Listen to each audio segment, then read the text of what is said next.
think my system's down. You look at your portal on SolarEdge or Interface and you can't determine whether it's a communications issue or if the system's actually in fact down.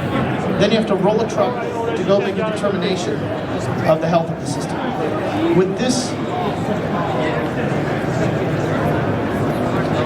when you have the utility data stream, you can the software is built to identify push to the grid.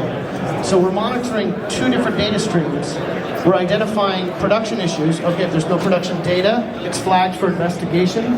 But we're also, for redundancy purposes, we're measuring the push to the grid from the solar system. So if there's a 24-hour period that goes by and not at least 0.1 kilowatts is pushed to the grid in a single hour, it's flagged for investigation. So we're looking at two different data streams to determine the health of the system.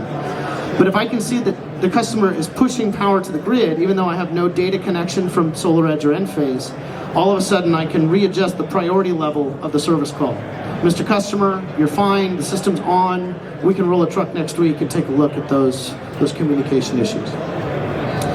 We've also found that older systems with SMA, Fronius, and other string inverters that don't have communications, it can be difficult for contractors to identify the health of a system. Once you have a utility data stream, for the same reason that I just described, you can measure the push to the grid. We call it utility-based production monitoring. We're monitoring the solar production without any solar data of any kind. Another very valuable tool for this is the solar production drop-off report. We realized that system failure was not sufficient when looking at long-term management of solar assets. On or off is not enough. We need to identify if there are drop-offs from string level issues, or if there's multiple inverters on a system, one fails and the other doesn't. So within this system, you can state, okay, show me any system whose today production is more than 30% lower than the average production, daily production for the last month. All of a sudden you have a list of systems that have string issues or individual inverters that have failed. Now you can investigate. It's a proactive approach to customer service long term.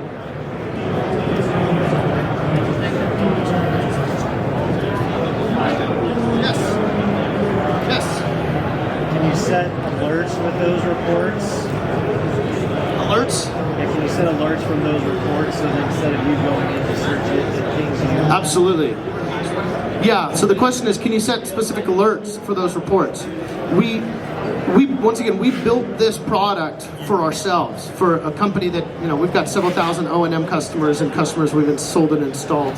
We wanted to be able to manage by exception, minimize the need for human investment of time, let the software do the majority of the work for us. So every morning when we come in, our monitoring team comes in and looks. It's running all these scans in the evening time, and we've got somewhere between 4 or 25 systems that require investigation to look in and need some level of interpretation from a human monitor who can determine exactly what's happening.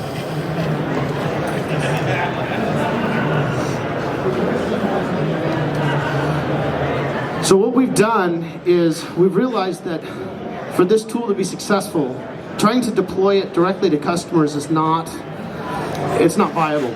We partner directly with the contractor and make it very easy to gain access to the tool and put all your systems in so that you're constantly pulling data from the day they go in and have permission to operate from your company, you're pulling data. We found that the first 2 years of an installation, after an installation, are the most sensitive. Customers not used to net energy metering and billing. Customer has no idea what to expect from their solar system.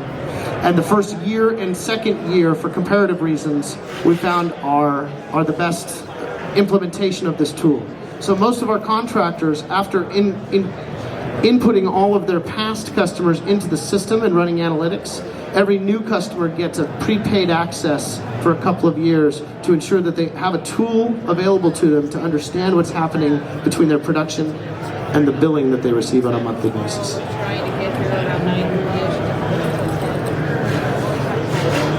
So we go back to, there may be 5 different types of solar companies sitting in the audience. We might have 2 O&M companies, we might have a sales-only company, we might have an installation-only company.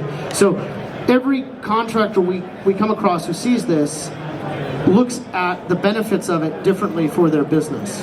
But if you go back 20 years ago, very few people had credit monitoring. It just wasn't as common. Now everyone has access to some kind of credit monitoring, because if you're not paying attention to that, that's when problems occur. So this is an easy-to-use tool that has no installation or hardware required, piggybacking on the infrastructure that the utility company already has in place, which is relatively fail-safe, in order to provide them a profile of their site long-term to store that data. Imagine in 2025, when the real estate market finally has caught up to the solar market.